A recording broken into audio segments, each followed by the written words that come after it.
Hi friends, good morning. இன்றைக்கி சூப்பரான ஒரு ரவை தோசை ரெசிபி பார்க்கலாம் வாங்க. இதில் லாஸ்ட் வரையும் பாருங்கள், டிப்ஸும் சொல்லியிருக்கேன். அதே ஃபாலோ பண்ணி பண்ணிங்கன்னா தோசை சூப்பராக வரும். ரவை தோசை வாங்க பார்க்கலாம். அதுக்கு என்னென்ன தேவைன்ட்டு ஃபஸ்ட்டு ஒரு பெரிய பாத்திரம் எடுத்துக்கோங்க. அதுக்குள்ளே ஒரு இந்த கப்பு வந்து லாஸ்ட் வரையும் இதில் தான் அரைஞ்சி போதும். ஒரு கப்பு வந்து ரவை எடுத்துக்கோங்க.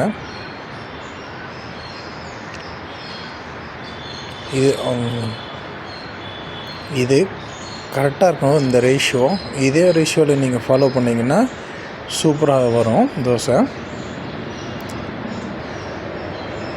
இப்போ பாருங்கள், ஒரு கப்பு ரவை. அடுத்தது இது வந்து ரைஸ் பவுட்ரு, வீட்லேயே பண்ணது. இது வந்து 3/4 கப்பு.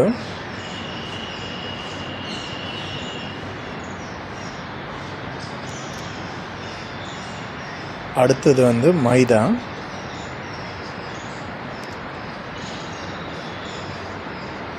மைதா வந்து 1/2 கப்பு போட்டிருக்கேன். இன்க்ரீடியன்ட் லிஸ்ட்டு வந்து கொடுத்துருக்கேன் இங்கே பாருங்கள்.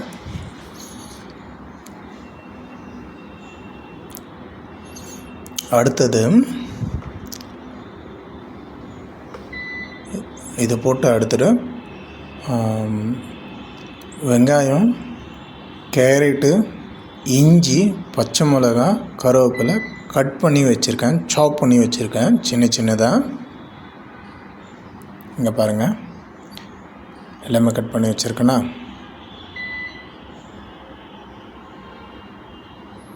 வெங்காயம், கேரட்டு எல்லாமே கட் பண்ணி வச்சுருக்கேன். இப்போ என்னென்ன கட் பண்ணியிருக்கேன்னு இதில் போட்டிருக்கேன். தேங்காய் வந்து சீவி போட்டிருக்கேன்.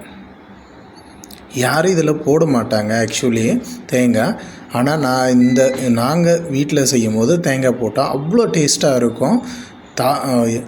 தவாவில் ஒட்டாத வர்றதுக்கு முக்கியமானது தேங்காய் பூ. இப்போ கட் பண்ணி இது எல்லாமே போட்டுட்டுனா,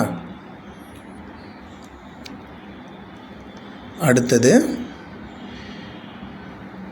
இது வந்து முந்திரி க்ரஷ் பண்ணி வச்சுருக்கேன். இது முந்திரி போடுறதுனால நல்ல டேஸ்ட்டு கொடுக்கும். குழந்தைங்களுக்கு விரும்பி சாப்பிடுவாங்க. அடுத்தது தேங்காய் வந்து துருவி வச்சுருக்கேன், அதுவும் போட்டிருக்கேன். தேங்காய் என் தவாவில் ஒட்டி இருக்கும்போது நல்லா ரோஸ்ட் ஆகிட்டு ஆட்டோமேட்டிக்கு ஒட்டாத மேலே அப்படியே வந்துடும், நல்லா ரெட்டிஷாக கொடுக்கும். இப்போ வந்து ஜீரகம், இதாக கூடிய மிளகுத்தூள், அடுத்தது உப்பு,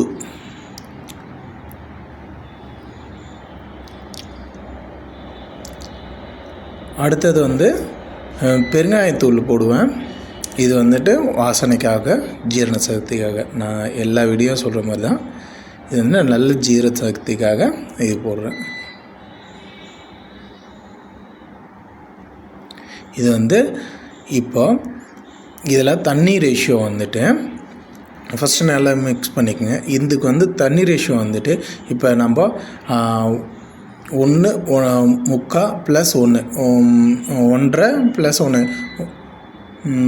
2.25 கப்புக்கு நம்ம பவுடர்ஸ் போட்டிருக்கோம். இதில் வந்து நான் ஃபஸ்ட்டு வந்து 4 கப்பு தண்ணி ஊற்றிடுவேன். அப்புறம் 1/2 கப்பு தோசை ஊற்றும் போது 1/2 கப்பு சேர்த்து ஆட் பண்ணால் கரெக்டாக இருக்கும். இந்த ரேஷியோவுக்கு ஃபாலோ பண்ணிங்கன்னா தோசை சூப்பராக வரும். க்ரன்ச்சியாகவும் இருக்கும், தவாலையும் ஒட்டியும் ஒட்டாது. நீங்கள் நல்லாவும் இது ஃபஸ்ட்டு பிகினர்ஸ்னாலும் இது வந்து ஈஸியாக நீங்கள் ஃபாலோ பண்ணிக்கலாம். ரொம்ப சூப்பராக இருக்கும். ஊற்றிட்டு மெல்லமாக மிக்ஸ் பண்ணுங்கள். நல்லா மிக்ஸ் பண்ண எந்த அளவுக்கு மிக்ஸ் பண்ணுறீங்க, அதுக்குள்ளே ஏர் பபுள்ஸ்னா அப்படின்னா இந்த பவுடர்ஸ்லாம் ரவுண்டாக இல்லாத உடையிற அளவுக்கு நல்லா மிக்ஸ் பண்ணுங்க. கைவிடாத ஒரு 5 மினிட்ஸ் நல்லா மிக்ஸ் பண்ணிங்கன்னா நல்லாயிருக்கும். இதை நான் ஃபஸ்ட்டே சொன்ன டிப்ஸ் சொல்கிறேன். ஃபஸ்ட்டு நீங்கள் 1 கப்பு ரவை போடுறீங்களா, அதிலேருந்து ஒரு கைப்பிடி ரவையை மட்டும் எடுத்து தனியாக வச்சுக்கணும். தோசை போடுறதுக்கு முன்னாடி அந்த ரவையை போட்டுட்டு உடனே நீங்கள் தோசை ஊற்ற ஆரம்பிச்சிங்கன்னா தோசையை எடுத்து சாப்பிடும்போது அந்த க்ரன்ச்சினஸ் சூப்பராக இருக்கும். லாஸ்ட் வரைக்கும் அந்த கிறிஸ்பியாக தோசை நல்லாயிருக்கும். இப்போ நல்லா மிக்ஸ் பண்ணிட்டேன்னா இதை ஒரு 5 மினிட்ஸ் அப்படியே ரெஸ்ட்டில் வச்சுருவேன். பட் அது நான் காட்டலை, நீ மிக்ஸ் பண்ணுறதே அதுவே ஃபுல் டைம் ஆகிடுச்சு. இப்போ பாருங்கள், இது முடிஞ்சுதா? இது அப்படியே ஒரு 5 மினிட்ஸ் அப்படியே ரெஸ்ட் விட்டேன். அடுத்தது பாருங்கள், ரெஸ்ட் விட்டோடனே அதில் போட்டு எல்லாமே மேலே வந்திருக்கும் பாருங்கள். இப்போ பாருங்கள், இப்போ ஒரு மிக்ஸ் பண்ணிவிட்டு இதில் தயிரெல்லாம் எதுவும் ஆட் பண்ண வேண்டாம், ஆட்டோமேட்டிக்காக வரும். இதில் சுகரும் ஒரு ஸ்பூன் போட்டால் நல்ல டேஸ்ட் கொடுக்கும், கலரும் சூப்பராக கொடுக்கும். சுகர் போடுறதுனால கலரும் நல்லா தரும். இப்போ பாருங்கள், இப்போ கொஞ்ச நேரம் விட்டாலும் அடியில் போய் உட்காந்துரும். இது பாருங்கள், இதனால தான் நான் அந்த கட்டோரி போட்டு காட்டினேன். எடுத்திங்கன்னா அப்படியே மாவு மாதிரி வரும். அது நல்லா மிக்ஸ் பண்ணி நல்லா எந்த அளவுக்கு மிக்ஸ் பண்ணுறீங்க, ஃபுல்லாக கீழே இருக்கிறது எல்லாமே தண்ணி மாரியே ஊற்றணும். அங்கே பாருங்கள், இப்போ அடுத்தது தோசை ஊற்றிருக்கேன் பாருங்கள். இங்கே பாருங்கள் எப்படி இருக்க பாருங்கள். நான்ஸ்டிக் தவாலையும் விட்டுருக்கேன், நார்மல் தவாலையும் ஊற்றிருக்கேன் பாருங்கள்.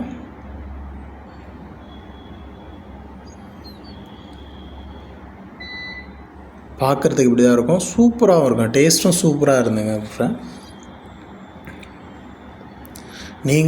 நீங்கள் இதே ரேஷியோ ஃபாலோ பண்ணிவிட்டு நீங்கள் வீட்டில் செஞ்சு பாருங்கள், கமெண்ட் பண்ணுங்கள் ஃப்ரெண்ட்ஸ். பாய், என்ஜாய்.